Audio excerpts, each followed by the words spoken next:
Peraí.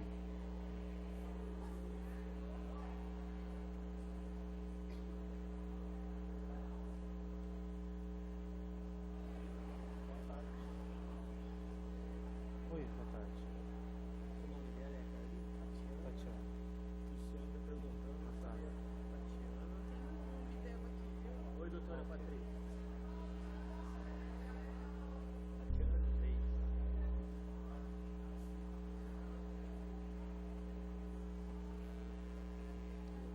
PM Moreira. Isso. Tatiana, aqui, ó. Reis. Balanilk Monteiro Moreira. Balanilk Monteiro Moreira. Você vai representar o Luciano? Não, ele está vindo aí. Ah, o Luciano tá vindo? Tá. Monteiro Moreira. Ele está vindo aí. Tá certo. Tchau.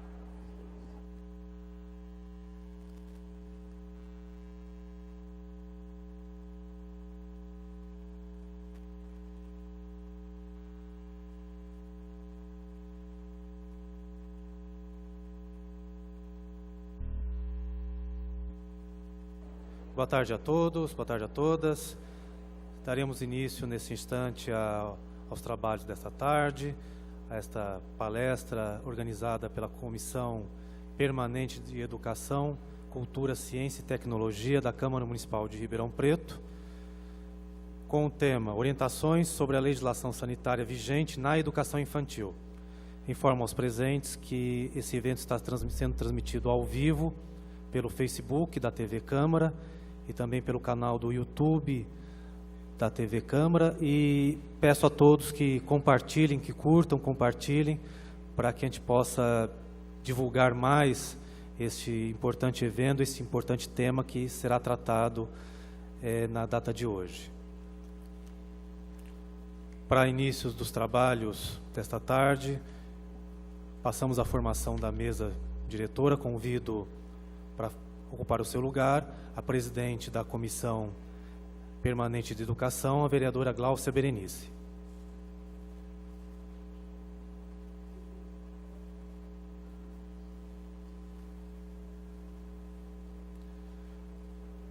Convido para fazer parte da mesa o vice-presidente da Comissão de Educação, o vereador João Batista.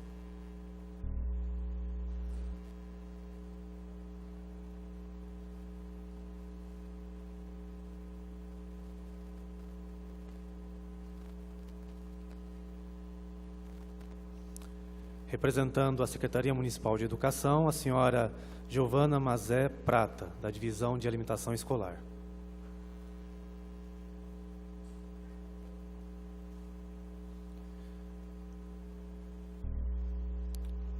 Representando o Conselho Municipal de Segurança Alimentar e Nutricional, peço para que venha à mesa a sua presidente, a senhora Helena Vassimon Bernardes.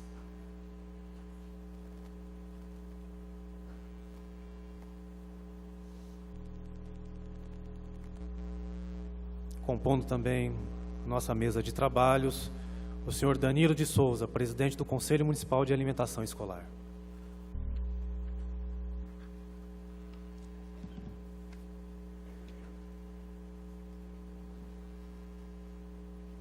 Agradecemos a presença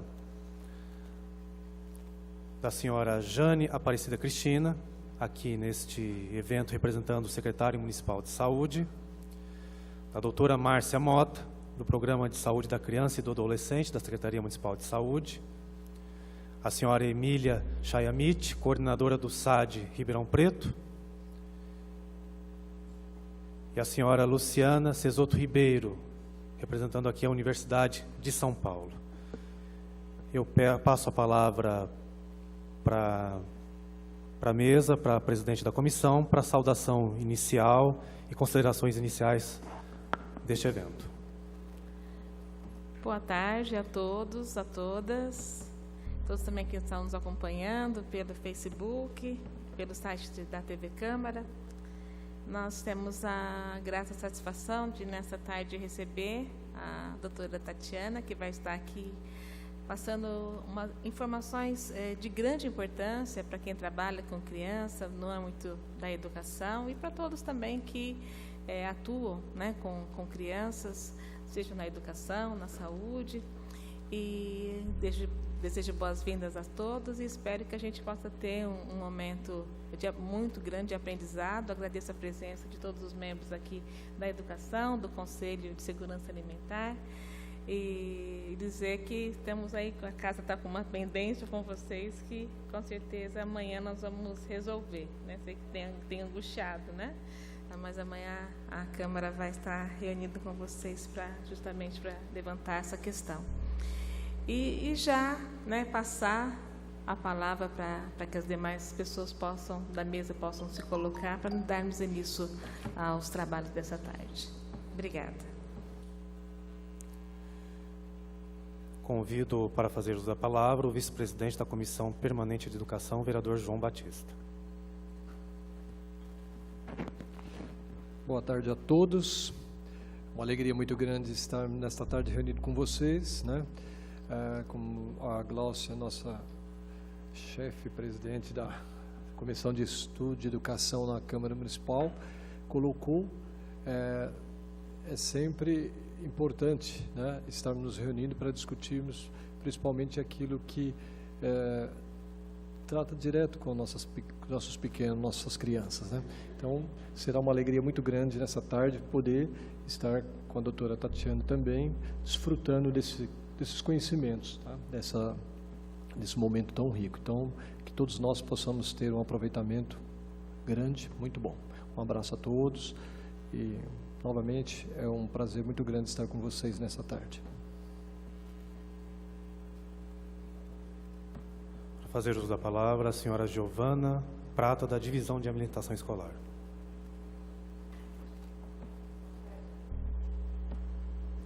Boa tarde a todos. Em nome da senhora secretária da Educação, Luciana Andrade Rodrigues, agradecemos o convite feito pela ilustríssima vereadora Gláucia Berenice. Por compromissos assumidos anteriormente, ela não pôde estar presente, mas deseja pleno êxito ao evento.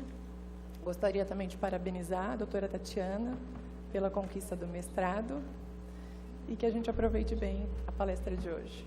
Obrigada. Com a palavra, a senhora Helena Vassimon. Boa tarde a todos. Boa tarde a todos. Gostaria de, em nome do Conselho Municipal de Segurança Alimentar e Nutricional, agradecer o convite, dizer que o nosso Conselho passa por uma reestruturação, tem tido ampla participação e interesse em tantos outros assuntos ligados com segurança alimentar e nutricional.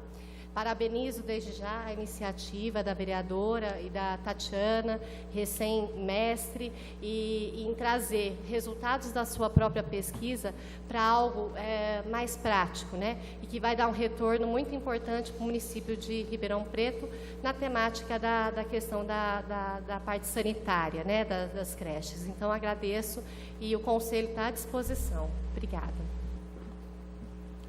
Convido para fazer uso da palavra o senhor Danilo de Souza. Boa tarde a todos. Agradeço o convite feito pela vereadora Gláucia Berenice. E, em nome do Conselho de Alimentação Escolar, parabenizo a doutora Tatiana pela iniciativa e coloco também, em nome de todos os conselheiros, à disposição para o que for necessário ao município. Obrigado. Agradecemos a presença de todos nesse início de trabalhos desta tarde. Gostaríamos ainda de saudar as demais autoridades e, de forma especial, diretores, alunos, professores, servidores e a comunidade aqui presente. E aos que estão acompanhando a TV Câmara pelo canal do YouTube ou pelo Facebook. Eu desfaço, nesse momento nós desfaremos a mesa de trabalho, deixo à vontade os presentes, os integrantes da mesa, para que assumam algum de seus lugares neste plenário, para poderem acompanhar a nossa palestra que vem a seguir.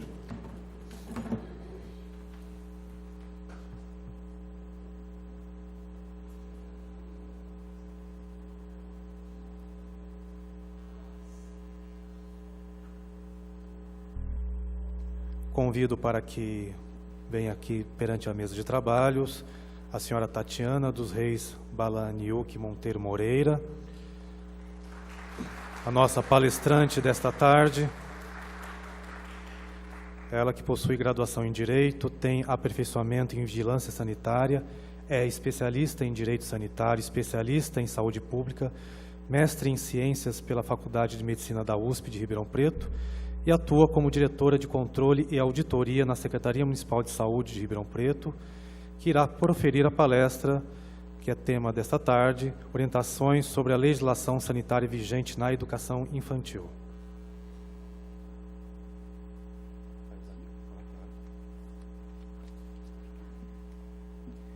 Muito obrigada a todos, muito obrigada, vereadora Gláucia. Muito obrigada, minhas amigas da Secretaria da Saúde e amigos, pelo apoio, por estarem aqui, o pessoal do DAI e todos os presentes. Eu agradeço muito essa oportunidade, porque é um assunto que é muito importante para mim. Ele já me apresentou, né? Então, só para explicar um pouquinho, eu sou fiscal. Hoje eu estou diretora na Secretaria, mas eu sou fiscal da Vigilância Sanitária desde 1994. E conheço essa realidade de educação infantil mais ou menos, assim, mais profundamente desde o ano 2000, que a gente montou uma equipe especializada para fazer fiscalização nas creches e por uns 6, 7 anos, eu e algumas colegas fiscais tivemos um foco muito específico nessa área, né, entre outras áreas de abrangência da vigilância. Essa foi, naquele momento, e hoje continua com outras pessoas, uma coisa muito importante e especial para nós. Quando eu consegui essa oportunidade, agradeço muito a professora Luciana, que está aqui presente, a professora Mauri, que não está, meus orientadores lá na Faculdade de Medicina, e eu falei, olha, eu gostaria de escrever e de falar sobre alguma coisa que eu realmente acreditasse, porque senão eu não ia conseguir ter motivação para enfrentar o que precisa no mestrado. E eu falei para ela, o que eu acho mais importante, né, é criança pequena e o que eles estão se alimentando hoje. E aí que surgiu todo esse projeto. Então, eu vou tentar passar rapidamente para vocês o meu projeto, e aí, se der tempo ou não, a cartilha de orientação, mas eu não sei se é o foco, né, o que a vigilância vai ser um segundo passo, mas a vigilância vai estar distribuindo essa cartilha para todos os estabelecimentos. São orientações sanitárias não relacionadas apenas à área de alimentação, mas ao todo de uma creche. Então, desde a areia, piscina, depósito de material de limpeza, então, assim, não só focado na cozinha, refeitório, né, na parte de alimentação, tá? Então, assim, o objetivo do trabalho, né, foi como se produzir um alimento seguro para esses bebês, que hoje o foco era voltado para o público de 0 a 4 anos, né? Então eu vou chamar de bebês ainda, que estão comendo fora de casa. Antigamente não existia isso, as crianças comiam nas suas casas, o alimento preparado pelas mães, pelas avós, né? E aí de uns 30 anos, vamos dizer, para cá, foi aumentando essa procura. E de 20 anos para cá e 10, hoje bebezinhos de 3, 4 meses já passam o dia em escolinha de educação infantil. Então, foi com esse objetivo, esses bebezinhos que estão numa fase super importante de formação, não passam o dia na sua casa com a sua mãe. O que eles estão comendo? A vigilância sanitária segue uma legislação extensa na hora de fazer uma inspeção. Mas a questão das escolas, as públicas e as privadas, tem uma certa diferença na legislação. Então, foi o que foi descoberto nesse trabalho. Para fazer o trabalho, eu preenchi um questionário para poder padronizar as respostas, entreguei essa cartilha educativa para todo mundo e, para poder analisar o resultado, as perguntas eram as mesmas, né? Então, explicando, as escolas foram surgindo muito artesanalmente. O que a gente consegue ver é que era, teoricamente, para o poder público fazer essa oferta para todo mundo, mas não tem uma quantidade suficiente. Por conta dessa demanda ser grande, o crescimento de escolas privadas foi sendo muito grande. a maioria delas, né, tem as escolas grandes que foram construídas com uma planta aprovada específica para aquela atividade, mas a gente percebe que uma grande parte delas são casas adaptadas, que são cozinhas que eram da própria residência, e muitas vezes são familiares que trabalham ali, então que não tem aquele foco profissional ainda totalmente como é no caso da escola pública. É muito importante saber, né, a porcentagem ali, mortes por alimentos contaminados, né? São dados do Ministério da Saúde, 1.800.000 crianças, né, morreram por conta de, tiveram problemas, né, e morreram por conta de alimentos contaminados, e 18% de adultos, quer dizer, as crianças fazem parte de um grupo muito vulnerável. Então, é muito importante uma fiscalização rigorosa, especialmente nessa faixa etária. E aí a gente vai na questão, né, que a Helena trouxe, de estar em busca de segurança alimentar, em todos, para garantir a qualidade biológica, nutricional, sanitária e tecnológica.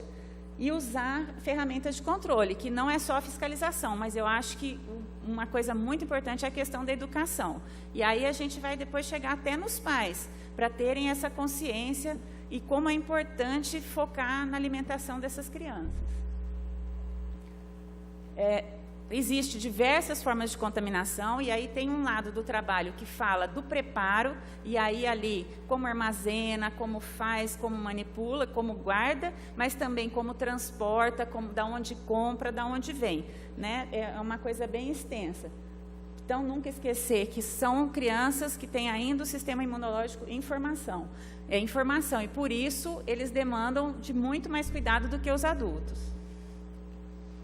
Essas fotos não foram tiradas por mim, é só um exemplo. Mas a foto aqui da esquerda, ela diz respeito a maioria das nossas creches públicas, elas são construídas com uma finalidade profissional. Então, tem cozinhas com equipamentos profissionais, com equipamento de refrigeração, com termômetro, por exemplo, com coifa, com tela nas aberturas, com uma metragem feita específica para aquilo, a quantidade de equipamentos suficiente, pia para lavar a mão, sendo que nas particulares tem cozinhas muito pequenas, muitas vezes, antigamente elas não tinham nem tela nas aberturas, nem pia para lavar a mão, isso foi sendo pedido ao longo dessa última década, mas mesmo assim ainda foi precário, né, os números encontrados foram falhos. Então, o primeiro ponto é a questão estrutural.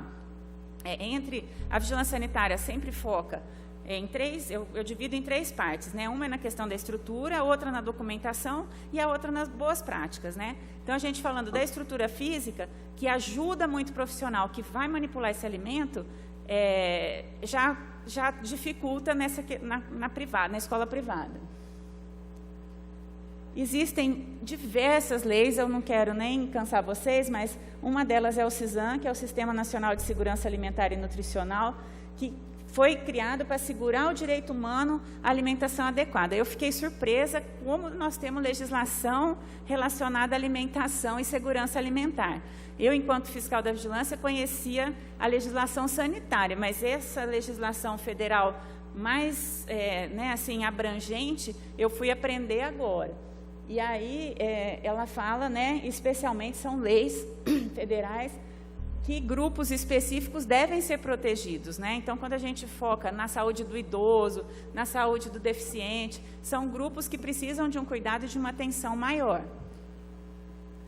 E existe também o PNAE, que é uma política pública muito antiga, dos anos 50, voltado para a rede pública de ensino.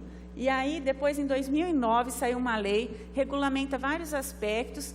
Também eu fui entender por que as escolas e as creches que são conveniadas, essas beneficentes, elas estavam ficando boas. Antigamente, elas também tinham muitas falhas, e eu pude perceber que elas estão muito parecidas com as escolas públicas, porque elas têm que obedecer essa legislação federal da escola pública. Para ela poder receber o repasse, ela tem que estar seguindo não as normas das escolinhas privadas, né? Ela segue essa legislação federal, que é muito mais rigorosa.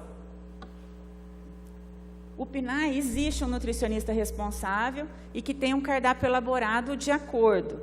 pensando, né, no objetivo dele sempre no crescimento, desenvolvimento, aprendizagem. Não é para matar a fome, é pensando em tudo. Tem que pensar na quantidade de calorias que a criança precisa, de vitamina, tem que ser feito adequadamente, né?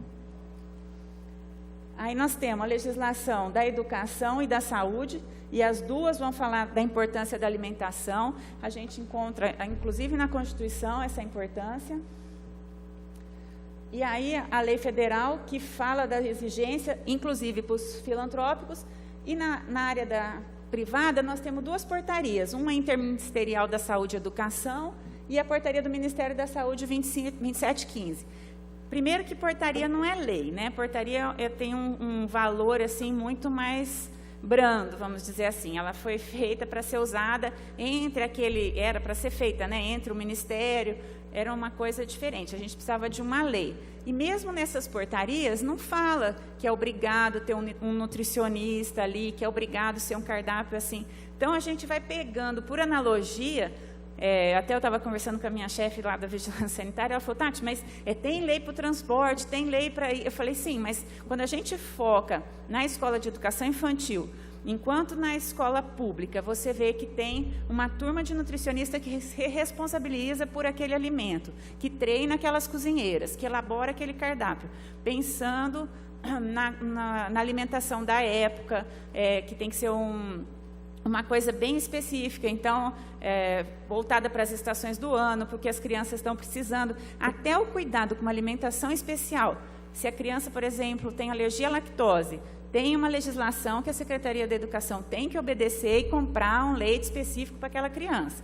Tem alergia à proteína do leite de vaca, ela é obrigada a fornecer o leite para aquela criança, né? Então, assim, tem todos os cuidados e leis que pegam ali na Secretaria da Educação pensando nisso. E a criança que está na escolinha privada acaba ficando sem todo esse cuidado.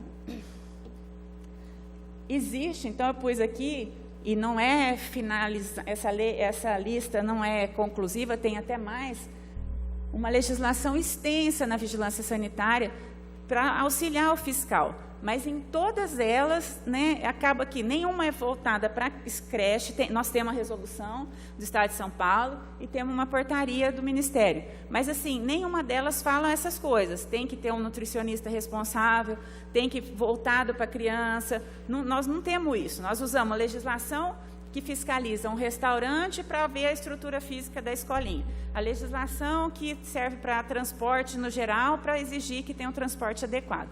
Então, assim, na prática, não tem um instrumento de trabalho favorável que o fiscal possa ir lá e fazer uma autuação que padronize, que a escola privada fique parecida com a pública. Então, quando a gente conta que a escola pública é muito melhor que a escola privada, as pessoas não acreditam, né? Tem muito preconceito e acham que não. Mas, assim, eu sou muito fã, né, das nossas creches públicas. É uma experiência que eu conheço há muito tempo, mas, especialmente, pensando na alimentação, é muito, muito bacana.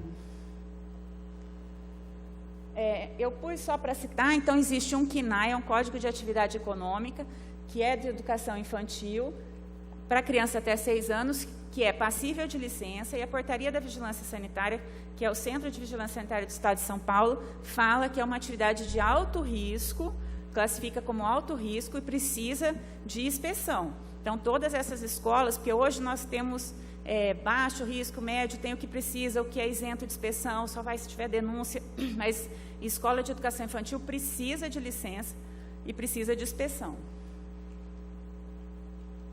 A questão da responsabilidade técnica, eu gostaria muito também que constasse na legislação que fosse obrigado a ter responsável técnico nas escolas de educação infantil.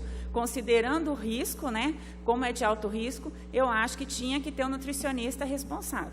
Então, independente até se vai manipular lá ou não esse alimento. Eu não vou ficar lendo, depois eu até posso passar para vocês para não ficar muito extenso, tá? Esses 2 documentos, eles são elaborados pelos nutricionistas. A Secretaria da Educação, pelo menos assim, eu perdi um pouco o contato com as meninas lá supervisoras, mas elas exigem que para poder estar cadastrada na educação, que tenha um nutricionista assinando, que apresente um cardápio. Então, durante as minhas visitas para o mestrado, eu pedia tudo isso. Eu até considerei o sim e o não, o nome que elas me apresentaram. mas a gente percebe que é pro forma só. É a mãe de um aluninho que assinou ali para ajudar a escola, a amiga da dona. O cardápio normalmente é um cardápio anual elaborado, você abre a geladeira assim, hoje é quarta, tem que ter salada de chuchu, arroz, feijão, tem ovo com macarrão. E assim, não bate o cardápio, né? A gente vê que foi feito para apresentar mesmo, que é um documento cartorial, não um documento que seria prático. O manual de boas práticas é a mesma coisa, quase não tem, e quando tem é um recorta e cola, pega a portaria, põe num aspiral e fala que aquilo é o manual. Então, o manual era para a pessoa realmente seguir, como que você tira o lixo, como é que você armazena, em que temperatura você tem que manter aquele alimento. É assim, bem detalhado e na prática, né? Mas na realidade não é assim que funciona. Então, a justificativa do meu trabalho, isso aqui é um resumo do que eu apresentei no mestrado, a justificativa era essa, né? Considerando que as públicas e as privadas seguiam legislação distinta e que todas as crianças têm o mesmo direito, independente de qual tipo de escola ela fique, que tivesse uma lei, né, que se fosse possível, uma legislação municipal ou estadual ou federal que padronizasse. Eu já sonho alto, já quero uma lei federal que o Brasil inteiro pudesse seguir e exigir as mesmas coisas para todas as crianças, né? Mas se estiver em Ribeirão, eu vou ficar muito feliz. Aqui eu vou apresentar os resultados, eu vou passar bem rapidinho e deixar no gráfico, tá? Daí depois, se vocês tiverem alguns interesses, aí a gente vai poder falar algumas coisas até que eu encontrei de diferente, até na escola pública. Mas eu visitei aquela quantidade... Volta só um pouquinho para mim, Adriana. Eu visitei, então, eu fiz 50% das cadastradas que tinham no site da secretaria, né, que foi o objeto. Então, daí 16 da pública e 18 privadas. A média das privadas, elas são menores, atendem até 68 crianças. As escolas grandes, tipo Santa Úrsula, Marista, eu não fui, porque aí elas já não são cadastradas como educação infantil. Elas entram, né, como tem crianças maiores, embora atenda esse público também, tem a cozinha. Mas eu não fui, eu só fui nas menores, que o KINAI é aquele que eu passei para vocês. E aí eu fui avaliando os itens conforme eu descrevi ali. Um problema que foi encontrado nas escolas públicas foi não ter licença de funcionamento. Então, nenhuma escola pública tem licença de funcionamento. Até 2011, todos os serviços públicos eram isentos de licença de funcionamento. As nossas unidades de saúde, não precisava. Mas, em 2011, o CVS falou que todo mundo precisava de licença, público ou privado. Eu não vou saber qual foi a falha. Assim, teoricamente, a lei existe, todo mundo não pode alegar que desconhece a lei, mas talvez as secretarias pudessem ter conversado um pouco mais. Eu fui descobrir que ninguém assim sabia que precisava ter providenciado a licença. Então, o que prejudicou muito aí a nota do pessoal das escolas públicas foi que 100% sem licença de funcionamento. Atestado de saúde, a gente vê que quase 100% das públicas tem, e na privada só 26% apresentou atestado de saúde. São outros documentos, né? E a gente vê bem claro ali que as escolas públicas têm controle de pragas, faz limpeza da caixa d'água, tem um controle bacana de documentação que na privada não acontece. E uma outra questão que apareceu foi a questão do preparo. Na escola pública, todo mundo prepara. Uma delas só que estava em reforma, estava vindo da cozinha piloto. Mas na escola privada, um percentual alto não prepara comida no local. E aí eu fui descobrindo o porquê. Porque o Conselho de Nutrição exige uma nutricionista onde tem preparo. E aí tem que ter uma nutricionista contratada pelo menos por 10 horas semanais. E aí custa caro e o pessoal não pode pagar, então não faz a comida para não ter um nutricionista. Tá? Então, talvez a gente pudesse até pegar a legislação do Conselho, mas eu acho até que não, né? Mas existe uma legislação do Conselho que tem que ser cumprida. Então, a justificativa de muitas escolinhas é essa: olha, nós não temos como ter, o Conselho vem aqui saber. Eu acho que, independente de preparar ou não, por estar fornecendo, servindo, prepara mamadeira, prepara leite, serve alimento que traz de casa, precisaria ter um RT do mesmo jeito, na minha opinião, né? Então, assim, nós temos vamos falar das escolas privadas, as escolinhas que preparam ali no local, as que trazem da casa e as que compram de restaurante. As que compram de restaurante, o resultado também vai estar aqui, mas é muito precário, assim. Primeiro que os restaurantes não têm, a maioria nem licença tem. não tem licença ou um cuidado específico para a criança. Mesmo que apresente uma licença, é uma marmitaria do bairro, que foi licenciada em algum momento, e aí vem num mototáxi, um marmitex, que foi feito para qualquer pessoa, divide lá, paga R$ 8, R$ 9 no marmitex, divide para 3 crianças de 1 aninho e serve. Então, não teve controle de temperatura, não teve transporte adequado, a gente não sabe como que foi esse preparo, e aí os bebezinhos estão comendo esse tipo de comida, né? Das residências também eu acho muito preocupante, porque as mães não têm noção de controle de temperatura, então às vezes prepara uma papa à noite, não sei como é que guarda, não sei como é que transporta.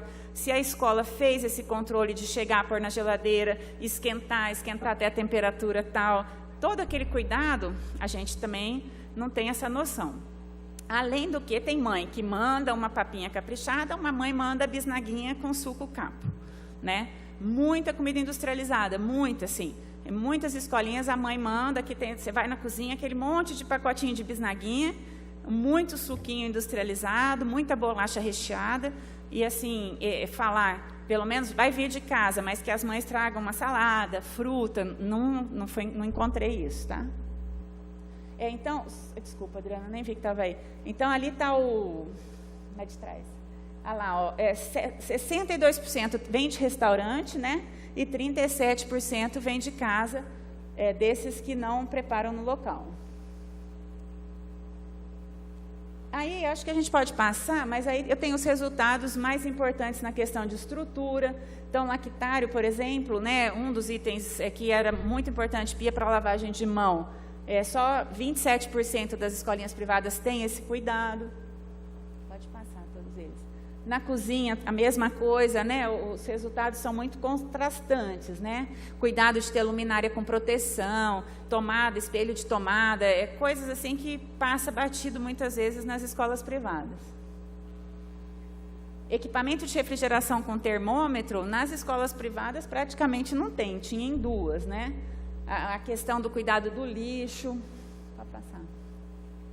Então, produção de alimento, eu vou deixar disponível, depois de alguma forma vocês podem ter acesso aos dados e logo o trabalho vai estar também disponível na plataforma da USP lá. Eu fiz algumas correções, falta acertar a tabela, mas vai estar disponível, tá?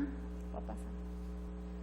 Refeitório, né, água filtrada, a gente também olhou essa questão, se tem água disponível para as crianças beberem e lavarem as mãos perto do refeitório, de preferência dentro, mas muitas são fora.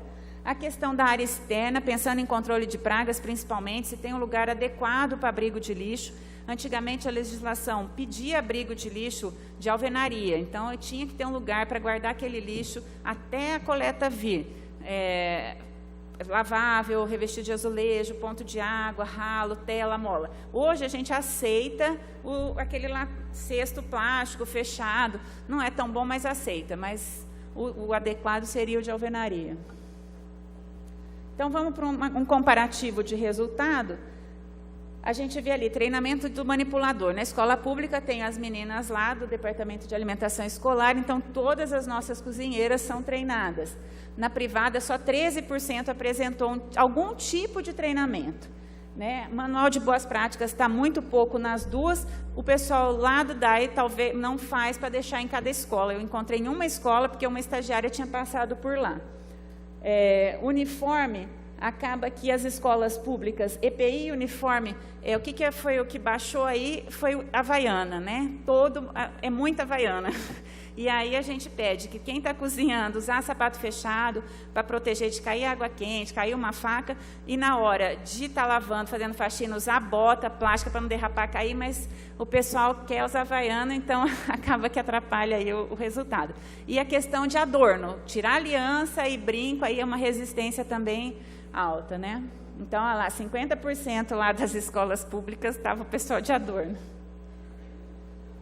E esse comparativo, ele, assim, teoricamente não podia fazer esse gráfico porque ele não é temporal, mas eu acho que demonstrou bem a pública e a privada. A pública é a roxinha de cima, a privada é a cor de rosinha de baixo. Exceto pela questão da licença, a pública está acima da privada em todos os itens pesquisados ali. Tá? Então, eu acho que aí fica bem claro o que eu queria demonstrar, que você tendo uma legislação rigorosa, que você vincula aí a muita coisa, inclusive a repasse de verba e tudo mais, faz muita diferença, né? Então, acho que fica claro aí o quadro. A discussão é essa, né? Vale a pena criar uma legislação? Precisa criar uma legislação? Como a gente faz para fortalecer isso, para padronizar? Tem que ter um fortalecimento entre as duas secretarias, saúde e educação. A gente está vendo hoje os conselhos, são coisas que, para mim, até eu fui descobrindo ao longo desse trabalho, eu não conhecia. Então, eu acho que é muito bacana saber que existe, mas, às vezes, a gente fica desinformado. Eu passei muito tempo trabalhando com isso, eu não sabia onde procurar, às vezes, informação. Aí eu fui ligando no Conselho de Nutrição, que tem 2 fiscais para a cidade inteira, e aí a gente... Uma só lá, uma. Então, é complicado. A vigilância, nós também, a gente foi diminuindo, os nossos amigos estão tudo aposentando, mas, assim, né? Hoje, o recurso humano, a gente percebe que é uma coisa complexa em todas as áreas, né? E aí, o meu olhar que eu gostaria muito que tivesse uma legislação que exigisse nutricionista como RT em todas as escolas, que tem criança e que fornece, não vou nem falar prepara, que fornece alimento para essas crianças, né? Não permitir que sirvam preparados em local não autorizado, não que não possa terceirizar, mas que venha de um lugar que fez aquele alimento pensando na criança, que uma nutricionista estava naquela cozinha, que o transporte estava adequado ali naquela cozinha, né? Então, eu tivesse isso. Que o material educativo fosse distribuído com bastante, tanto pelas 2 secretarias, aí, com bastante ênfase, e todas elas tivessem esses mesmos critérios de preencher questionários, que fossem padronizando condutas. Então, a conclusão foi essa. A discussão, acho que já começou, nós já estamos vivendo esse momento, né? E o final, essa simetria da legislação e do que é oferecido. A gente vê uma grande diferença, tá? Chega em uma e em outra. Eu vou colocar um pouquinho da cartilha para vocês terem uma ideia. A gente passa rapidinho, né?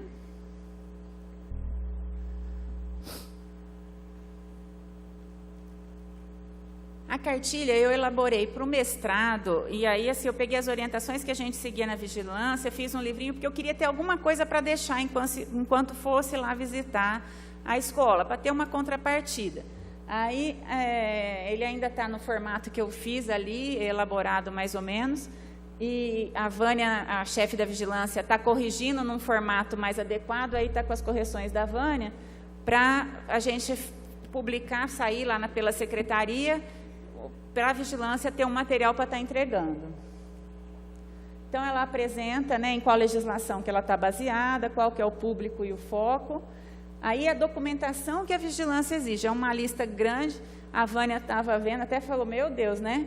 Então, olha lá, licença de funcionamento, termo de responsabilidade técnica da pedagoga responsável. Essa parte da pedagogia a gente tem na resolução SS 44. Então, a gente tinha de onde cobrar até a carteira de vacina, né? A planta do imóvel aprovada, a gente conseguiu depois ir amarrando para que essas plantas fossem, mas até aí um monte de escolinha já funcionava. Comprovante de caixa d'água, limpeza de caixa d'água, manutenção de filtro, saúde dos manipuladores, comprovante de treinamento, controle de pragas, POP e carteira de vacina. Eu não vou ler, mas é para vocês terem uma noção, o berçário, o que precisa. Então, a legislação voltada para esse público, ela é bem específica. Então, o berçário, por exemplo, precisa ter piso quente, né? Aquele piso antiderrapante, não pode ter piso frio para os bebezinhos ficarem engatinhando, colchão revestido, que possa limpar, passar um álcool, né? O lugar para eles ficarem adequadamente, proteção nas tomadas. Hoje tem tomada de 3 pinos, que não dá mais choque, ainda falei para a Vânia, falei colocar quando for necessário, mas antigamente a proteção da tomada era para todos, né? Vedação de luz, quer dizer, a sala que eles dormem tem que ter para ficar mais escuro. Então, tem todo esse cuidado. Isso tudo é previsto. A gente pode ver que a legislação ela é abrangente, a legislação sanitária é muito boa, mas primeiro que ela é fracionada. Então, aqui nós temos coisas que tirou de uma portaria de alimento, de uma portaria tal, da resolução do Estado, não são leis, a maioria é portaria e resolução, então acaba ficando meio difícil, né? A questão dos lactários, por exemplo, depois a gente passou a exigir lactário, tem escolinha que o lactário é dentro da cozinha, tem uma separação física, mas no lactário específico também é difícil. Banheirinho, o que tem que ter, separar os kits, né? Pode ir passando, Adriana, senão vai demorar, né? Sala de atividade, cozinha. A cozinha está seguindo a legislação, né? A portaria que a gente segue para fiscalizar todo tipo de lugar que produz alimento. Refeitório, ter lavatório, ter lugar para beber água, ser protegido da entrada de bicho, né? Insetos, roedores, etc. Ter um local adequado para os funcionários, vestiário, sanitário. Abrigo de resíduo, que eu falei para vocês lá atrás. Lavanderia e depósito de material de limpeza. Um dos problemas que eu encontrei muito, especialmente nas escolas privadas, é material de limpeza comprado assim, clandestino, esses que não têm registro, essas garrafas PET com aqueles negócios cor-de-rosa, laranja, né? O pessoal tem muito ainda essa prática, guarda em local inadequado, não tem lugares sem lavanderia, que usa na pia da cozinha, lavou alimento e lava o pano de chão, acontece muito esse tipo de coisa. Hoje, toalha de banho, por exemplo, era uma questão que lavava nas escolinhas, hoje eles mandam para as mães. Eu vejo que as escolinhas querem puxar a mãe para a sua responsabilidade, né? As mães, umas contam, olha, a mãe não troca a fralda, eu faço um X na fralda para ver e volta amanhã cedo com aquele X que eu pus. Eu mando lavado e alimentado, ele volta com o que eu alimentei. Assim, ficou uma relação que as escolinhas tem muita bronca, que acha que as mães chegam cansadas, põe na TV, entrega no outro dia com a fralda que foi, com a alimentação que foi, no máximo deu uma mamadeira e acabou. Então, elas querem forçar, elas querem mandar as mamadeiras para casa, para as mães esterilizarem em casa. Volta suja na mochila do outro dia. Né? A gente sempre exigiu que se tivesse lugar para esterilizar mamadeira, esterilizador certinho, ou que tipo de prática que está usando. Elas falam, não, hoje a gente não esteriliza mais, que a gente quer que a mãe esterilize. E aí manda suja na mochila, toma 3 mãos. A toalhinha de banho, onde você está lavando, onde você está estendendo? Não, a mãe que tem que lavar. Mas aí a mãe manda a mesma toalhinha úmida na mochila. Então, acontece muito isso. Piscina e areia são grandes preocupações, tratamento de água, tratamento de areia, né? Como cuidar disso tudo. E aí, outros itens. E por último, e o não menos importante, a minha amiga Márcia Guerreiro não está aqui, mas a questão da amamentação. Eu não foi parte aí do trabalho, mas eu perguntava quantas mães vinham amamentar, se tinham mães que vinham, se tinha local para essas mães amamentarem. Hoje a gente sabe que tem até uma lei aqui do município para locais de trabalho, né, disponibilizarem esse local, mas ainda a percepção foi muito, muito baixa, é muito pequena. A Márcia até estava me falando de quando eu fiz a coleta de dados para hoje já melhorou, já a quantidade de sala, mas eu percebi que não tinha. Nas privadas também não, e muitas das vezes eles falam que as mães têm a opção de sair 1 hora mais cedo do trabalho, né? Ou ela sai ali na hora do almoço para amamentar, ou ela sai 1 hora mais cedo. Elas escolhem sair 1 hora mais cedo e, normalmente, quando elas colocam na escolinha, elas param de amamentar. Então, a gente falou dessa importância, foi discutido e conversado lá para ter um lugar que elas se sentissem à vontade, porque muitas vezes assim, pode, aqui na sala do diretor, com o diretor do lado, né? Ou num lugar assim que inadequado, né? Então, aqui está a legislação, eu tinha citado lá no trabalho, ela consta aqui. Vocês podem perceber, né, por exemplo, que tem legislação de vários tipos, até norma da BNT a gente consegue puxar, NR, né, o Estatuto da Criança e do Adolescente. A vigilância pode usar qualquer tipo de legislação, mas não é simples para o fiscal ficar caçando, eu vou pegar uma NR 21 para poder falar é muito complexo, né? Então, se tivesse uma lei, né, do município, lei para creches e abrangência, público, privado, filantrópico, e todas as coisas iguais, seria um facilitador e eu acho que traria uma padronização. Acho que é isso. Então, eu acho que deixar aberto para se vocês tiverem alguma dúvida, alguma pergunta, se eu esqueci de falar alguma coisa. Obrigada, obrigada. Vamos agradecer aqui a presença da Tatiana, a brilhante palestra, o excelente trabalho que ela nos apresentou hoje. E agora realmente nós abrimos para perguntas, para comentários do nosso público presente. A Adriana estará aí com vocês com o microfone.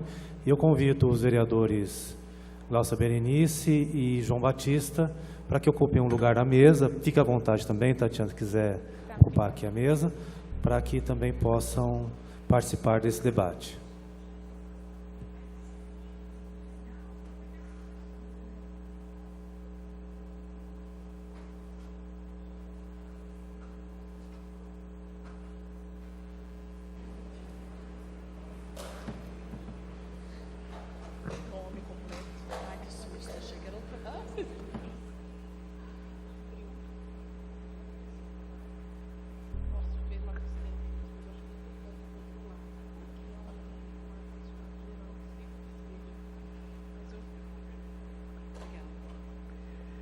Bom, boa tarde, eu sou Emília Maria Paulina Campos Chayamite. A pedido da Adriana, eu falei meu nome completo.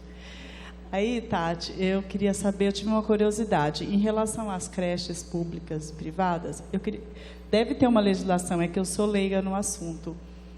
A questão do quantitativo dessas crianças diferia muito da quantidade de crianças que frequentam essas creches.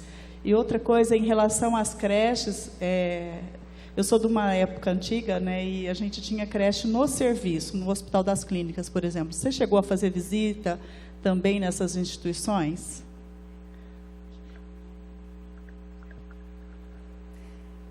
Oi, Emília, obrigada. Agora, no trabalho, eu não fui, né, nas creches, por exemplo, da USP. Eu conheço, porque antigamente eu já tinha ido, né? É excelente, aliás, a creche que tem na USP. O número de crianças nas públicas são bem maiores do que dessas escolinhas privadas. A média que eu encontrei ali deu mais ou menos 60 crianças por escolinha privada, mas tinha escolinha com 20 crianças. Tem escola bem pequena, tem escola com 10. É que às vezes o público, a gente queria um número mínimo de criança, mas tem escolinha com bem pouca, né? E nas públicas a média é 100, 120. Tem escolinha com 200.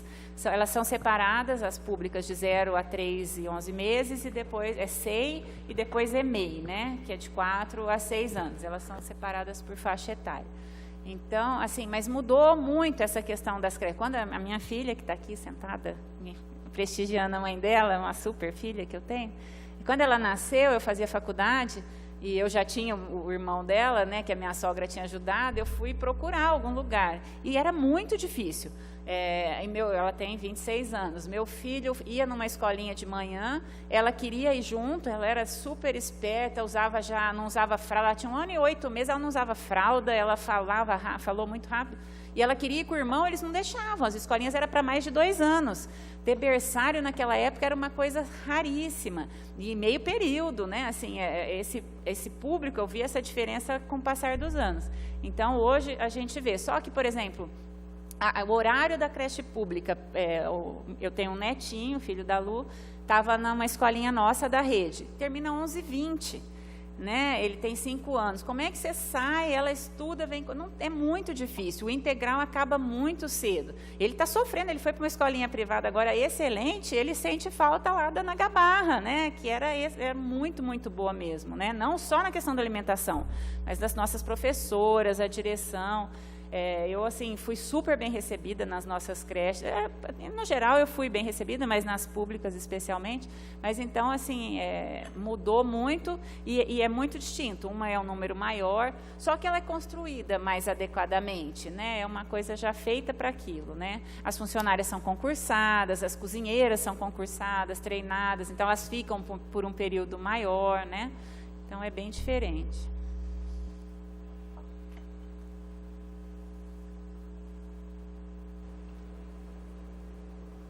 A palavra está aberta. Alguém mais?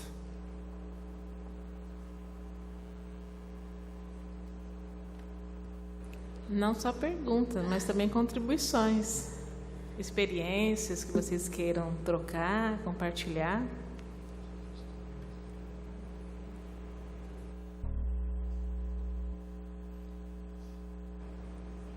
Bom, eu fiquei, enquanto vocês vão criando coragem, eu fiquei...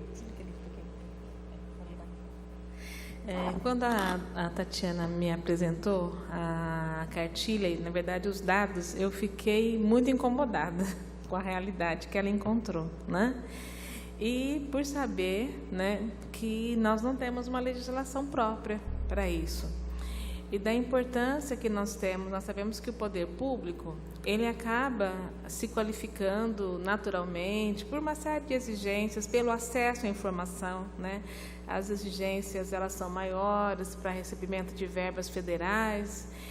E durante muito tempo a gente só cobrava o fazer, né? Principalmente das entidades filantrópicas, das entidades, principalmente as filantrópicas, o fazer. O importante era fazer, era ter uma porta aberta para atender. Agora, nós precisamos de saber fazer, não basta só fazer. Tem que saber fazer e saber fazer bem feito. E, então, essa informação, muitas vezes, é difícil para a entidade filantrópica acessar, né? E, às vezes, é difícil também de ter o recurso para ter esse profissional, para capacitar, para qualificar, mas nós temos um corpo técnico muito, mesmo na educação como na saúde, muito qualificado para dar essa formação, essa capacitação. Temos o Conselho também de Segurança Alimentar, mas que também nutricional, e que não é muito divulgada, as atribuições, as competências, as ações que esses conselhos desenvolvem e esses profissionais, né? Então, a grande importância que nós temos de levar essas informações adiante, socializar cada vez mais essa informação. E aí, você vem numa casa de leis e fala que não tem lei no município, a gente fica querendo se esconder debaixo da mesa. Então, nós dois aqui, eu sou presidente, vereador João Batista, nós já conversamos ali, enquanto você falava, do compromisso que nós estamos assumindo aqui de, na verdade, fazer essa provocação, né? Não é iniciativa do vereador, o vereador não pode legislar sobre essa matéria, mas ele pode usar um instrumento regimental, que é a Comissão Especial de Estudos, analisar, aprofundar essa discussão e, a partir daí, produzir um anteprojeto e apresentar para o Executivo, para que o Executivo possa depois, né, usando o princípio da conveniência e da oportunidade, ele possa enviar aqui para casa esse projeto para que Ribeirão Preto possa ter, de fato, hoje um instrumento, né, para regulamentar, regularizar, fiscalizar as entidades. Muitas vezes o que a gente percebe é a vontade, a boa vontade de fazer, né, mas falta, de fato, esse outro lado. E agora, com o marco regulatório das organizações da sociedade civil, para que seja recebido verbas públicas, as entidades elas vão ter cada vez mais se qualificar, cada vez mais ter condições de cumprir toda a legislação, né, vigente no país. E a questão da alimentação, eu achei, nunca tinha visto por esse lado, né, que é uma atividade de alto risco. E aí a gente compreende, de fato, lida com a saúde, né? Alimentação diretamente ligada à saúde, e muitas vezes a gente não tem essa percepção de que é uma atividade, preparar o alimento, alimentar uma criança, ou um idoso, né? Ou qualquer pessoa, é uma atividade de alto risco. Então, nós estamos aqui com esse compromisso público assumido aqui com o vereador, para que a gente possa levar essa atribuição adiante, que é de produzir em Ribeirão Preto essa legislação, né? Então, foi só para esquentar o debate. A Adriana está com o microfone ali, gostaria que vocês pudessem contribuir. Boa tarde, eu sou Luciana, fui co-orientadora desse trabalho da Tatiana, e até seguindo nessa linha de pensamento, de comentário, é muito importante, né? Esse trabalho trouxe várias vertentes até para que a gente passe a se mexer um pouco mais e olhar e se preocupar com esse público extremamente vulnerável. Mas um ponto muito importante é, tanto na educação como na saúde, há um preconceito muito grande de que o público é ruim. E o trabalho dela veio para desmistificar isso. Em relação à segurança alimentar da parte sanitária, as escolas públicas estão muito melhor aqui no município de Ribeirão Preto do que as particulares. talvez isso até seja uma realidade em outros municípios, né? Nós não avaliamos isso, mas já é um ponto para a gente parar e pensar, né? Desmistificar da mesma forma que a saúde. Sempre tem o preconceito de que o que é público, seja educação, seja saúde, é pior. E isso foi um ponto que foi colocado na defesa dela. A banca destacou isso, né? Não só das escolas públicas, mas também do serviço público de saúde, né? Que o município tem regiões aqui que o serviço público ele é muito melhor do que o particular. A população reconhece isso, né? Então, a população também precisa estar informada de que o serviço de educação que é oferecido nas escolas públicas também é muito bom.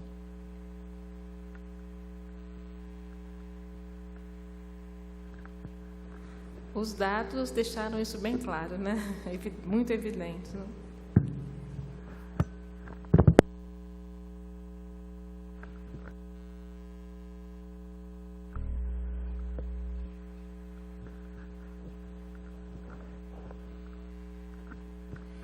Só para complementar o que a Luciana disse, a professora Maria do Carmo Cássia Brava foi uma das integrantes da minha mesa, né, da minha defesa, e ela falou uma coisa que me marcou muito, né? Ela falou assim, é uma função do Estado esse cuidar dessas crianças, oferecer essas creches e com essas exigências. A partir do momento que ele não está conseguindo suprir a demanda maior, né, e precisa de uma nova oferta, que essa oferta seja nivelada no mesmo nível que ele está exigindo dos seus, né? Já que ele autorizou para que o privado e abriu para que o privado também fizesse essa oferta de serviço, que também tivesse esse mesmo critério e qualidade. Então, foi uma coisa que me marcou muito. A gente tentar, porque passa desapercebido, né? Eu acho que nós mesmos, eu falo por mim, enquanto vigilância, às vezes a gente acaba acostumando com muitas coisas, achando que muitas coisas tem que ser normal ou não é, mas o certo é ter um rigor para que tudo seja padronizado. A gente acaba aceitando, cada fiscal vê de um jeito, cada classe social tem uma necessidade, né? Você vai fiscalizar um bairro mais simples, ele pode aquilo. E às vezes a gente se esquece que tendo uma lei e um rigor, quando nós começamos essa equipe, o promotor que tinha provocado tudo isso, na época, o Dr. Marcelo, ele queria, sim, que a gente fosse extremamente legalista. E para nós era difícil também tudo aquilo. A gente falava, não, mas essa não pode, não vai ter o dinheiro para fazer isso, assim tá bom, ou satisfatório. A gente acaba aceitando, sendo muito tolerante, né? E não é o nosso papel. Nós estávamos até discutindo aqui que quando, há 20 e poucos anos atrás, a presença nutricionista era muito pequena, não só no serviço de educação infantil, mas nos nossos serviços de alimentação em geral, que a gente fiscalizava. E quando começou a aparecer esse profissional, como foi ficando melhor para a vigilância, né? Porque aí já tinha ido um nutricionista orientar, ensinar, e o fiscal podia fazer o papel dele, que era cobrar, que era, né? Claro que nós temos um papel de orientação também, mas é um papel de fiscalizar, né? Para poder oferecer segurança. O papel da vigilância sanitária é promoção de saúde. Eu falo que é a base de uma saúde pública no município, da secretaria. Claro que a minha paixão é a vigilância, é da onde eu vim e vou ser para sempre, né? Minha alma é de fiscal. Tenho muita paixão, muito orgulho e acho que é o essencial. Estar cuidando para que não adoeça, para que não aconteça, né? Todo mundo pensa em saúde, na época da eleição é postinho, é UPA, é pronto-socorro. Eu acho que não, vamos pensar no antes, não ir para a UPA, vamos pensar em não passar mal, em não comer comida estragada, né? É isso que eu acho que a gente, e não ficar doente, se alimentar direito. Então, acho que esse trabalho tem que ser cada vez mais fortalecido, porque a vigilância é a base de tudo na saúde pública.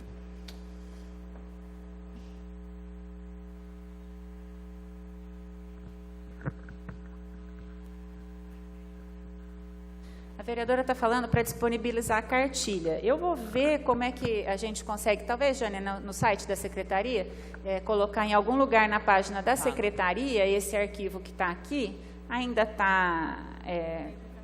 E o pessoal, até a gente conseguir imprimir, quem quiser já tem acesso. E aí, os dados do trabalho, eu acho que logo vai ter acesso no site da USP, né, Luciana? O trabalho mesmo meu, né, com esses dados e tudo mais, tem a biblioteca lá. Está faltando só, acho que esse mês a gente consegue pôr. Mas a cartilha eu acho que é fácil a gente disponibilizar até imprimir, mas espero que até o meio do semestre a gente imprima as outras. Boa tarde a todos. Tatiana, parabéns pela apresentação. Meu nome é Érica, sou nutricionista, coordenadora do curso técnico da ETEC José Martimiano, daqui de Ribeirão Preto. Bom, eu queria falar um pouco, acho que, da minha experiência, né, trabalhando nessa área com criança e da minha experiência como mãe. Eu tenho 3 filhos, né? 2 deles estudam numa creche municipal, uma estudou numa escola particular, né, dessas de pequeno porte, de bairro, e eu vejo o seu trabalho como algo que vem agregar muito à comunidade científica, né? E assim, mesmo tendo todo esse controle, toda essa capacitação desses funcionários das instituições públicas aqui do município, meu filho, aconteceu, né, que um deles é intolerante à proteína do leite de vaca e foi oferecido um leite errado, né, no ano passado. Aí a gente conversou com toda a divisão, fizeram, né, me atenderam muito bem, foi feito todo um controle, acho que melhorou até mesmo toda essa fiscalização.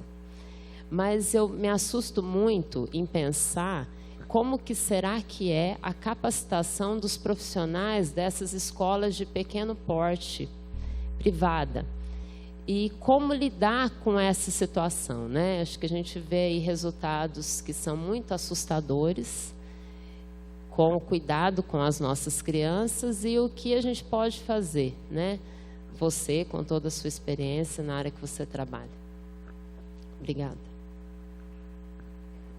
Então, a questão do treinamento do manipulador, porque assim, né, é uma questão essa da criança com necessidades de alimentação especial, já na escola pública, que hoje tem um cuidado, tem uma legislação específica, já você teve uma situação, imagina nas outras, né, que muitas vezes não sabe. Nas escolas privadas, as mães levam esses leites, a maioria, acho que quase que todas que eu encontrei, cada dieta é fornecida pela mãe. Então, o meu filho precisa tomar esse leite, vem escrito ali. Outros mandam, nós ficamos até num debate o que trazia mais risco, se era levar, como é que era controlar, ou se era levar fracionadinho do dia para o preparo. Tem umas que querem que leva vários frasquinhos para cada mamadeira e prepara. Então, eu não consegui também, não falei com mães, né? Mas o cuidado das manipuladoras para o preparo em si, independente das necessidades de uma alimentação diferenciada, na escola privada, na pública, a gente sabe que as meninas estão passando lá, as nutricionistas estão passando, além de treinar elas, eu há alguns anos atrás, enquanto fiscal, eu dei treinamento para umas cozinheiras, eles chamavam a gente para a gente falar sobre a legislação sanitária, juntaram umas 100 cozinheiras ao mesmo tempo. E aí depois, mas eu sei que as meninas fazem isso regularmente, acho que anualmente, passam nessas cozinhas, desse cuidado, de lavagem de mão, de contaminação, de armazenamento, porque assim, é muito extenso, mas a gente olha desde como é descongelado a carne, se é sob temperatura monitorada, como é que faz a desinfecção das verduras, né? Então, assim, uma série de coisas e detalhes que o pessoal lá do Departamento de Alimentação Escolar está preparado para estar falando com elas. Nas escolas privadas, além de não ter isso, é muito sazonal. Em várias delas, é a mãe da dona da escolinha que está preparando a comida, é a própria dona da escolinha, é alguém, sabe, assim, é uma cozinheira, como se fosse numa casa. Nessas escolinhas pequenas, assim, mesmo nas maiores, que tem 100 crianças, que tem cozinheira contratada, a maioria não apresentava um treinamento que fosse um treinamento básico de manipulador de alimento. E aí do cuidado, por exemplo, de ter uma contaminação cruzada, aí é muito difícil mesmo. Bom, só para complementar, a gente está aqui, nós somos as nutricionistas da Divisão de Alimentação Escolar, e é muito importante a questão da comunicação, né? Então, esse erro apareceu para nós, Então, a gente só gostaria de comentar que a partir deles que a gente sempre faz a evolução, a gente melhora, né? É o que acontece mesmo com o nosso trabalho. Então, depois disso, a gente criou uma série de outras formas, não só para essa escola, como para todas, para melhorar e evitar que isso pudesse se repetir, né? Foi um caso muito pontual de uma professora substituta, né? Então, ela desconhecia os alunos naquele momento. Mas, independente disso, o que a gente fez? A gente fez um cartaz de aviso, então todos os nomes das crianças são colocados nas salas de aula, no refeitório, para que toda a professora, mesmo que substituta, tenha conhecimento disso. Além disso, a gente aprimorou do ano passado para esse, fazendo todo um regulamento que envolve uma série de outros fatores, para que não fique nenhum tipo para que não tenha falhas, né, para minimizar. Mas isso é muito bom, porque a comunicação é onde aparecem as coisas e a gente evolui. Mas é isso que eu acho que é importante também, a questão da lei. Mudando um pouco, né, agora de ponto que eu queria comentar, é assim, quando a gente pensa numa lei municipal, a gente tem como ter um respaldo, não só para as escolas públicas, como para as escolas particulares, que eu acho que isso é um dos grandes pontos, porque independente da criança estar num tipo ou em outro tipo de escola, ela merece e deve receber o melhor atendimento. E é o que você colocou na apresentação, são crianças menores de 3 anos com maior risco de toxinfecção. Então, eu sou a favor de que seja feita essa lei municipal, que eu acho que facilitaria a questão da fiscalização e do controle. Só fiquei pensando aqui se a gente deveria também pensar em duas grandes frentes. A questão higiênico-sanitária das creches, dos centros de educação infantil, que é o que você fez no seu trabalho, prioritariamente, né? E outro ponto que você abordou sucintamente, mas que eu também gostaria de deixar aqui o meu interesse e o que eu sou favorável também, é a questão do tipo de alimentação, da questão da alimentação saudável, né? Então, hoje a gente vê aqui obesidade aumentando, não em Ribeirão Preto, mas no mundo. Então, a minha preocupação também em relação à qualidade da alimentação que essas crianças recebem, né? E Ribeirão Preto tem uma resolução muito antiga, vocês lembram o número? Eu não lembro o número, é de 2002, essa resolução. Como você já colocou, a resolução não tem poder de lei, mas é uma resolução que já tentava, né, colocar um pouco dos limites do que seria permitido ou não dentro das escolas de Ribeirão Preto. Então, eu não sei, eu acho que a questão disso deveria ser retomada, e talvez não só para a creche, mas voltado para escolas até o ensino fundamental, porque daí envolve a questão de cantinas e tal. Teve também, acho que um vereador, o Marcos Papa, que também fez não sei se uma audiência, tentou debater um pouco essa questão. Eu acho que essa questão está indo e voltando, mas é um assunto também que poderia ser colocado como prioritário nesse momento que a gente está tendo discussão.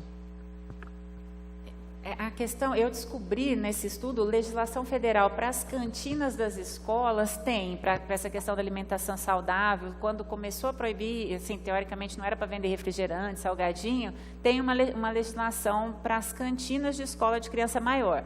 Mas para essa, tem. Eu nessa minha lista aí tem, eu te passo depois, não lembro dela, porque meu foco não era cantina, né? Mas, assim, não é uma lei que vai servir para esse tipo de criança que as mães próprias, por exemplo, mandam. Uma das questões que eu ia falar, o público-alvo aí, o meu grupo de estudo, a gente pegou as cadastradas na educação, né? Para poder fazer um recorte bem, mas foi uma dúvida no começo, porque na vigilância o nosso número de escolinha cadastrada que a gente tinha nas minhas planilhas antigas é infinitamente maior do da Secretaria de Educação. Qual que é a diferença? O fiscal da vigilância sanitária, ele é uma autoridade sanitária com livre acesso a qualquer lugar, a qualquer hora, né? Eu não posso entrar na casa de uma pessoa, mas exceto sem autorização, mas no estabelecimento comercial eu posso entrar em qualquer um. E a Secretaria de Educação não, a supervisora só pode entrar onde pediram para ela entrar. Então, se aquela escolinha não foi na educação e protocolou um pedido de ser credenciada ali, o pessoal da educação nunca foi. Porque o pessoal da educação, não só da alimentação, mas que vai nas privadas, elas também fazem alguma, tanto que pede esse cardápio, pede o nome da nutricionista, vê se tem lactário, vê uma série de coisas, né? Só que elas vão num número restrito. E o número de escolinhas que nós temos é bem maior do que esse que tem no site da Secretaria. Outro problema também é chegar no que a gente chama das clandestinas, né? Que é um número alto também. E aí essa questão da alimentação, do que poder oferecer, vai influenciar nos pais, né? Porque o que acontece muito é que são alimentos que os próprios pais mandam.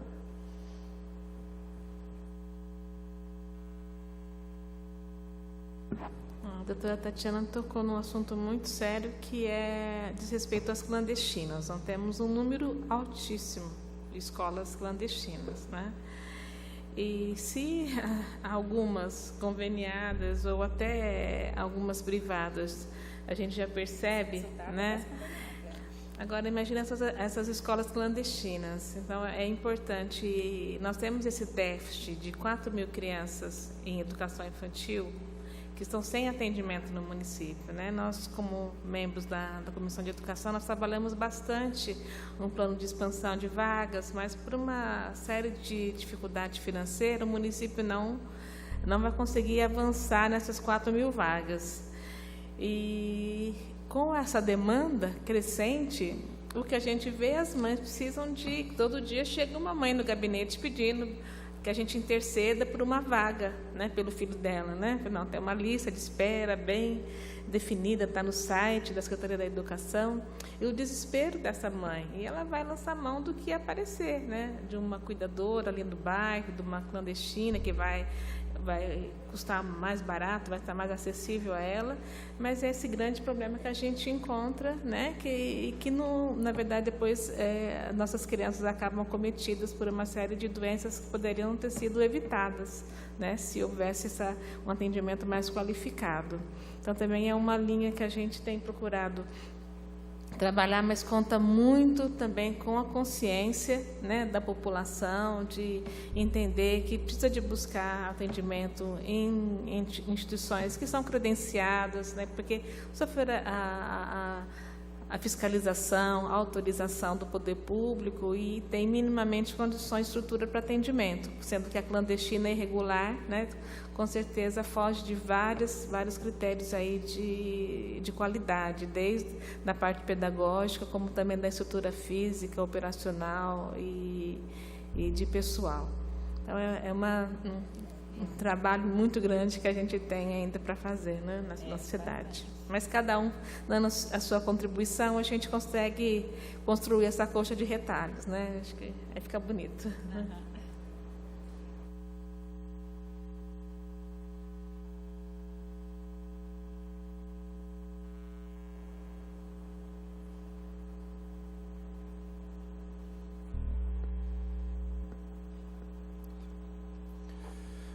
Bom, agradecendo mais uma vez a nossa palestrante, a Tatiana, e a presença de todos. Eu retorno a palavra à mesa para que, se quiserem, o vereador João Batista, a vereadora Glaucia, fazer as considerações finais e encerrar o nosso evento de hoje. Só umas poucas palavras, a gente percebe então uma grande realidade, né?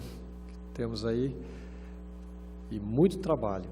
A minha esposa é professora, ela dá aula há 30 anos na mesma escola, a vida toda dela foi lá, é uma dessas instituições considerada tamanho grande, né, pela Tatiana, que não tem um parecer agora sobre o trabalho deles lá, mas analisando a realidade daquele público que frequenta aquela escola, onde durante muitos anos eu, pelo menos, escuto falar em casa, um bate-papo, a realidade entre a classe social hoje, né? Antigamente falava assim, a creche, maternal, nós imaginávamos sempre aquela classe social mais simples, com dificuldades. A gente percebe que, em nível cultural, hoje assim, a demanda é grande em todos os lugares, né? Nessa escola, por exemplo, que eu estou falando, havia uma fila muito grande de mães esperando vaga para colocar a criança. Então, quer dizer, são mães que trabalham fora, desenvolvem uma profissão e também precisam de uns cuidados, né, com seus bebês, né, nessa fase de vida. E analisando também os bairros mais simples, que eu falo, confesso, assim como vereador, é um lugar que eu gosto muito de desenvolver, visitar e trabalhar, a gente vê as necessidades daquelas mães também, né? Porque precisam ficar 8, 9 horas fora de casa e não tem onde deixar seus bebês. E nós estamos aí hoje, como a Glaucia falou, com 4.000 crianças sem ter lugar para ficar, né? Estão naquela idade entre 1 a 3 anos, sem creche, sem lugar definido, que também acabam ficando em terceiros lugares, aí com uma avó, uma tia, um vizinho, uma vizinha, porque, né, também estão nessa situação. Mas, assim, como vereador aqui junto com a Glaucia nessa comissão de estudos, eu acho que nós temos que pensar um pouco, né, sobre tudo isso que nós ouvimos aqui hoje. E vocês perceberam também que tanto na pública, na privada, filantrópica, seja onde for esses lugares que estão cuidando das nossas crianças, todos eles precisam de uns cuidados especiais, né? Está faltando algumas coisas para não ficar pontuando erros ou falhas de alguns setores. Então, uma preocupação que hoje essa casa aqui recebe com um olhar maior, né?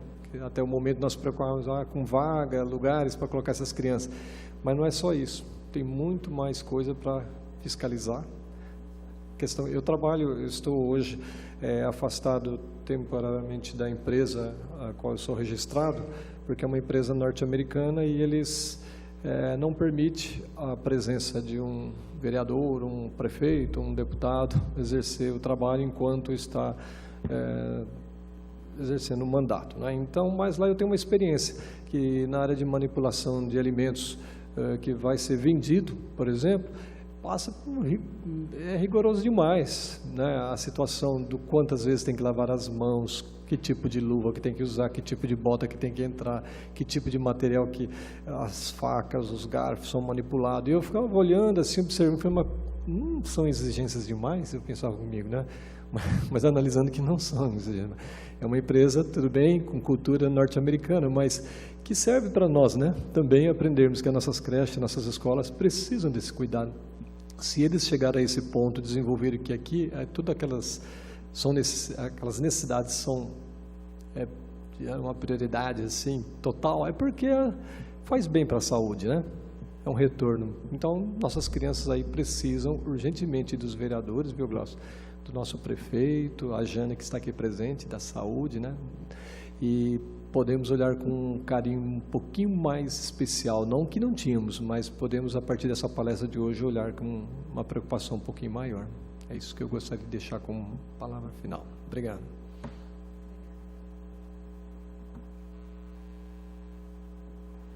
Bom, eu quero agradecer mais uma vez todos vocês, especial a vereadora, e eu estou às ordens, né? Eu não estou na vigilância, mas estou lá na secretaria, quem precisar de qualquer coisa, eu estou me colocando à disposição aqui da vereadora, o que precisar para a gente colocar tudo isso para frente. Eu acho que não só a proposta, né, da legislação, mas a integração das secretarias, e esse material educativo. A Vânia ia estar aqui, a chefe da vigilância, ela teve um problema agora de última hora. Eu falei com ela 11h30, 15 para meio-dia, nós saímos da secretaria juntas e ela ia vir para cá. Ela me mandou uma mensagem que teve algum problema e não conseguiu.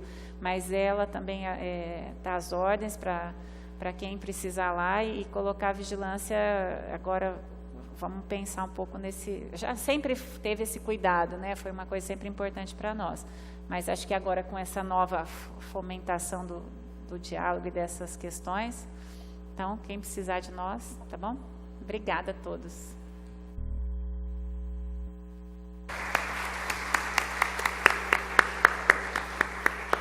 Eu acho que a Jane foi embora. A Jane precisou ir. Eu já ia fazer um pedido público. Olha